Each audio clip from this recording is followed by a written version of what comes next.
গঙ্গারামপুর শহরে ৫ নম্বর ওয়ার্ডের বাদমোড় এলাকায় পুনর্ভবা নদীতে মাছ ধরতে গিয়ে এক বিরল প্রাচীন মূর্তি উদ্ধার হওয়ার ঘটনায় ব্যাপক চাঞ্চল্যের সৃষ্টি হয়েছে। স্থানীয় বাসিন্দারা মূর্তিটি পুজোর জন্য রাখতে চাইলো, পরে পুলিশ সেটি উদ্ধার করে নিজেদের হেফাজতে নেয়। সূত্রের খবর, গঙ্গারামপুর শহরে ৫ নম্বর ওয়ার্ডের বাদমোড় এলাকার বাসিন্দা জয়দেব হালদার গত দুদিন আগে বাড়ির পাশে পুনর্ভবা নদীতে মাছ ধরতে যান। সেই সময় তার জালে উঠে আসে মূর্তিটি। তবে সেদিন মূর্তিটি না নিয়ে বাড়িতে ফিরে আসে সে, এবং পরে বিষয়টি পরিবার ও এলাকাবাসীদের জানালে উদ্ধার করে নিয়ে আসা হয় মূর্তিটি এবং করা হয় পুজো অর্চনা। এদিকে মূর্তি উদ্ধারের বিষয়টি জানাজানি হতেই ব্যাপক শোরগোল পড়ে যায় এলাকায়। পাশাপাশি মূর্তিটি দেখতে ভিড় জমায় এলাকার মানুষজন। ঘটনার পর গঙ্গারামপুর থানার পুলিশ মূর্তিটি নিজেদের হেফাজতে নিতে এলে গ্রামবাসীরা মূর্তিটি পুজোর জন্য সেই এলাকাতেই রেখে দেওয়ার কথা বলে, যদিও পরে পুলিশ মূর্তিটি উদ্ধার করেই নিয়ে যায়। এ বিষয়ে স্থানীয় বাসিন্দা বিষ্ণু সন্ন্যাসীও কি বলছেন শুনবো।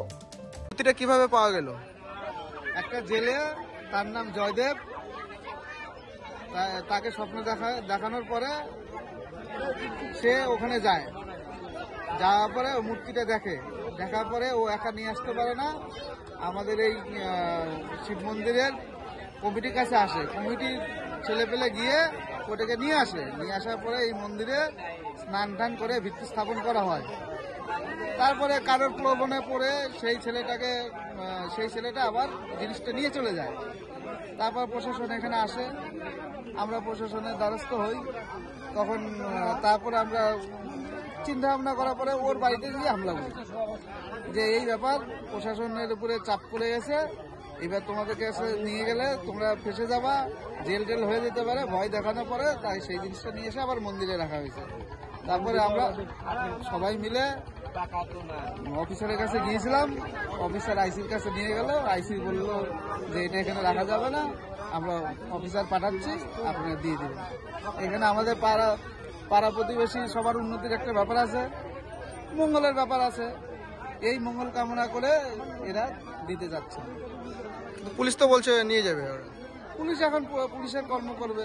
এইবার পুলিশ যদি মনে করে যে না এটা এখানে রাখা হোক পাড়া প্রতিবেশীর উন্নতি গল্পের জন্য, এখন তো তাদের ব্যাপার। আচ্ছা, মূর্তিটা কিসের, কিছু কি অনুমান করতে পারছেন আপনারা?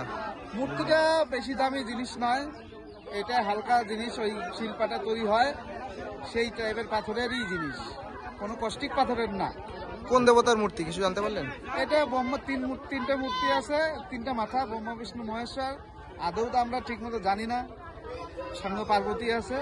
ঠিক, আপনার নাম? বিষ্ণু সন্ন্যাসী। পাশাপাশি স্থানীয় বাসিন্দা প্রহ্লাদ বিশ্বাস কি বলছেন শুনে নেব।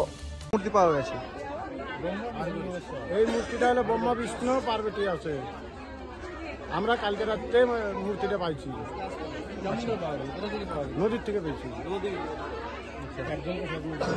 একজনকে স্বপ্ন দেখাইছিল, ও আমাদের এসে বলছে আমরা ঠাকুরটা নিয়ে আইসা মূর্তিটাকে মন্দিরে বসাইছি। কোন মন্দিরে? এরা শিবগঙ্গা ঘাট, শিব মন্দির। আপনারা কি করবেন এখন মূর্তিটা? আমরা মূর্তিটা পূজা দিতে চাই, আমরা রাখতে চাই। পাড়ার লোক মিলে পূজা করবে, আমরা মন্দিরটা বানানো, আমাদের সবাই হেল্প করবে। হ্যাঁ, আমরা রাখতে চাই মূর্তিটা। দাবি থাকলে আমাদের অনুরোধ করতেছি, আমাদের দিনে মূর্তিটা দিয়ে যায়, আমরা পূজা করতে চাই। আমার নাম প্রহ্লাদ বিশ্বাস। অন্যদিকে স্থানীয় বাসিন্দা মোহনা বিশ্বাস কি বলছেন একবার শুনে নেব। এটার কি ঘটনা ঘটেছে? আচ্ছা, কিসের মূর্তি পাওয়া গেছে এখানে?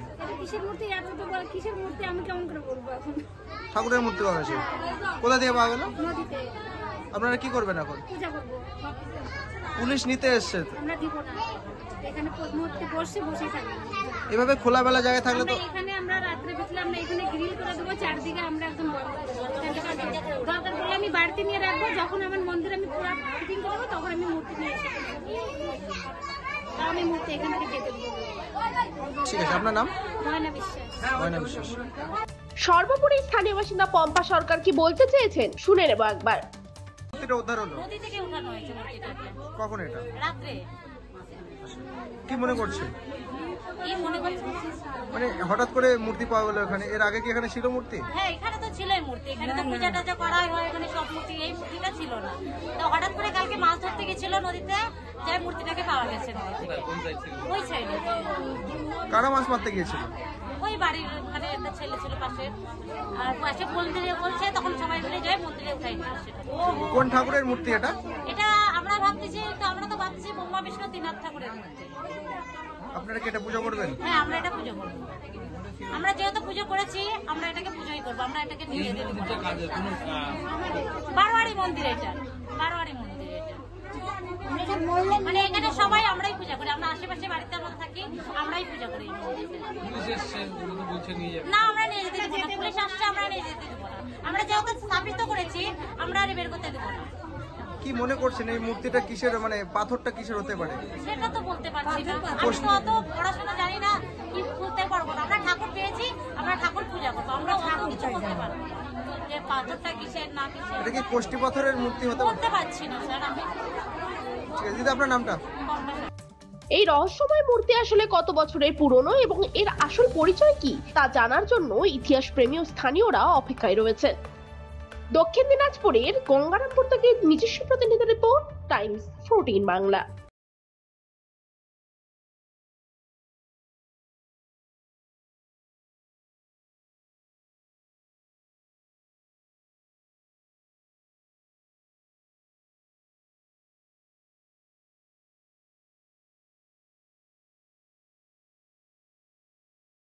রায়গঞ্জের 10-এর এই রাজ্য সড়কের পাশে প্রকৃতির মনোরম পরিবেশে বিজ্ঞানসম্মতভাবে ঝা চকচকে আবাসন নির্মাণ করছে এই রাজ্যেরই একটি অগ্রণী নির্মাণ সংস্থা JH ডেভেলপার্স। পাশাপাশি তারা এই প্রকল্পটির নাম রেখেছেন JH গ্রিন, যাদের catch line nature inspired homes, যার বাংলায় তর্জমা করলে দাঁড়ায় প্রকৃতি অনুপ্রাণিত বাড়ি। সকালে ঘুম থেকে উঠেই বাসিন্দারা দেখতে পাবেন পূর্ব দিকে সূর্যোদয়। চারপাশের সবুজ গাছপালা, পাখির কলতানে ঘুম ভাঙবে আবাসনের বাসিন্দাদের। পাশেই রয়েছে উত্তর দিনাজপুরের অফিসপাড়া রায়গঞ্জের কর্ণচূড়া। হাঁটা পথে দ্বাদশ শ্রেণী পর্যন্ত 3টি নামী উচ্চ মাধ্যমিক বিদ্যালয়, একটি বেসরকারি হাসপাতাল ও সরকারি উপস্বাস্থ্য কেন্দ্র, 15 ঘন্টা অটো টোটো সহ যানবাহন পরিষেবা, একাধিক খাবারের দোকান, হোটেলও, ঢিলছড়া দূরত্বে পুলিশ ফাঁড়ি, 2টি ব্যাংক। এক কথায় সামাজিক পরিবেশও অতুলনীয় এবং নিরাপদ। ফ্ল্যাট বুক করতে রয়েছে ব্যাংক ঋণের সুবিধা। ফ্ল্যাট বুক করলেই সোনা ফ্রি।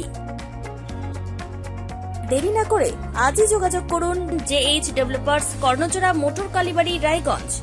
Mobile phone number 8944849889। আপনি কি কিডনি রোগে ভুগছেন? তাহলে আর দেরি না করে আজই আসুন আপনার এলাকার একমাত্র বিশ্বস্ত প্রতিষ্ঠান জীবন রেখাতে।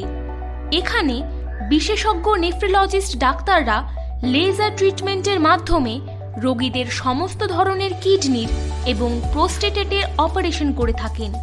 রোগী দেখছেন nephrologist doctor Arkaprabha Chakraborty, SSKM hospital, Kolkata. Doctor Sunil Kumar, Apollo hospital, Kolkata. Doctor Pinaki Mukherjee, NRS hospital, Kolkata. এছাড়াও এখানে প্রতিদিন অপারেশন করছেন ও বহির্বিভাগের রোগী দেখছেন ইউরোসার্জন ডক্টর আতার কাশিম, PG হসপিটাল, কলকাতা। তাছাড়াও এখানে স্বাস্থ্যসাথী কার্ড ও ওয়েস্ট বেঙ্গল হেলথ স্কিমের সুবিধা রয়েছে। আমাদের ঠিকানা রায়গঞ্জ, উকিলপাড়া। বিশদে জানতে কল করুন 8373066655 অথবা 8373066644 এই নম্বরে।